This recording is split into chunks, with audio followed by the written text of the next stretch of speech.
ప్రియ సహోదరుడా, నీ భార్యను దేవుడు నీకు సాటి అయిన సహాయంగా అనుగ్రహించాడు. నీ స్వంత శరీరాన్ని ఎలాగైతే ప్రేమించి పోషించి సంరక్షించుకుంటా ఉన్నావో అలాగే నీ భార్యను ప్రేమించి పోషించి సంరక్షించుకోవాలని వాక్యం తెలియజేస్తా ఉన్నది. కలకాలం నీతో కలిసి జీవిస్తాను, కష్టాల్లో నీ కన్నీరు తుడుస్తానని దేవుని ఎదుట, దైవ సేవకుల ఎదుట, దైవ జనాంగం ఎదుట ప్రమాణం చేసి నీ అవసరాలు తీర్చుకొని ఇప్పుడు త్రాగుచు తినుచు తందనాలాడుచు నీ భార్యను విస్మరిస్తా ఉన్నావేమో. జాగ్రత్త, దేవుడు నిన్ను హెచ్చరిస్తా ఉన్నాడు.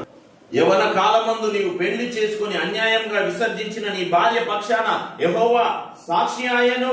యవనమున పెళ్లి చేసుకున్న నీ భార్య విషయంలో విశ్వాసఘాతకులు కాకుడి.